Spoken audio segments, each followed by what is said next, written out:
নমস্কার বন্ধুরা, আলপনাস কুকিং স্টাইলে আপনাদের সবাইকে স্বাগত।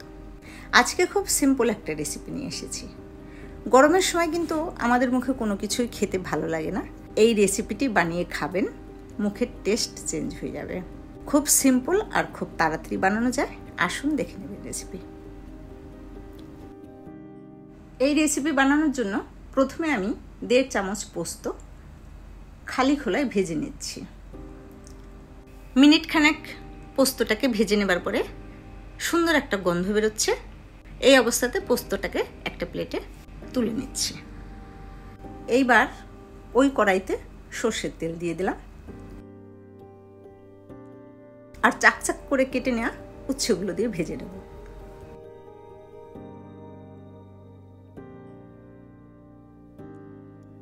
তেলের মধ্যে উচ্ছেটা নাড়িয়ে নেবার পরে অল্প পরিমাণ লবণ আর হলুদ দিলাম। এখন উচ্ছেটাকে লাল লাল করে ভেজে তুলে নেব।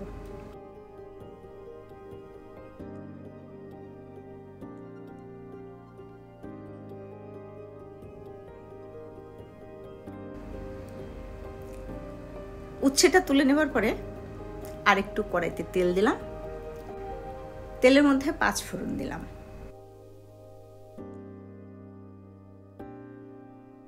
ফোড়নটা ফুটে গেলে এইভাবে চাকচাক করে কেটে রাখা কুমড়োটাকে দিয়ে দিলাম। এই কুমড়োটাকে একটু ভেজে নেব। তারপরে একটা শুকনো লঙ্কা, 2টো কাঁচা লঙ্কা দিয়ে দিলাম।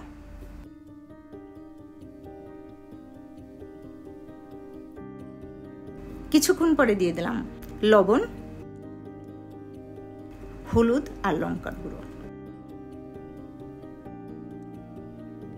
গ্যাসের ফ্লেম একটু কম করে নিয়ে ভাজতে থাকবো। যেহেতু কুমড়োটা গলতে একটু সময় লাগবে, কুমড়োটা একটু শক্ত, অল্প পরিমাণে জল দিয়ে দিলাম। জল দেবার পরে নাড়িয়ে নিয়ে ঢাকা দিয়ে দিলাম। ঢাকনাটা তুলে নেবার পরে ভালোভাবে কুমড়োটাকে নাড়িয়ে নিলাম। এখন এইভাবে রিং করা কেটে নেওয়া কিছুটা পেঁয়াজ দিয়ে দিলাম। এখন পেঁয়াজের সঙ্গে কুমড়োটাকে ভাজতে থাকবো। যখন পেঁয়াজটার কালার চেঞ্জ হয়ে যাবে তখন ওর মধ্যে ভেজে নেওয়া উচ্ছেগুলো দিয়ে দেব।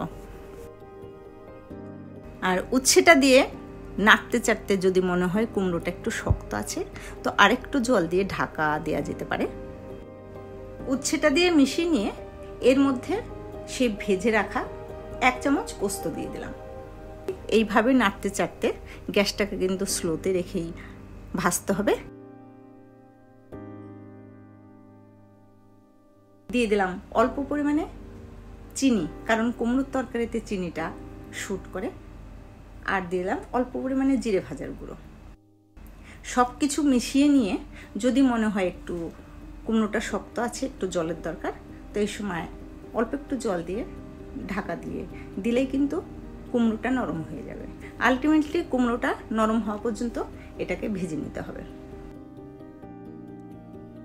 ভাজতে ভাজতে সব কিছু যখন নরম হয়ে যাবে সে অবস্থায় প্লেটে তুলে নিলাম। আর প্লেটে তুলে নেবার পরে উপর দিয়ে আরও 1/2 চামচ পোস্ত ছড়িয়ে দিলাম। গরম ভাতের সঙ্গে এটা খেয়ে দেখবেন, খুবই ভালো লাগে। যারা কখনো উচ্ছে খেতে পছন্দ করে না তারাও কিন্তু এই সবজিটা খেয়ে নেবে। রেসিপি যদি ভালো লেগে থাকে চ্যানেলকে সাবস্ক্রাইব করবেন।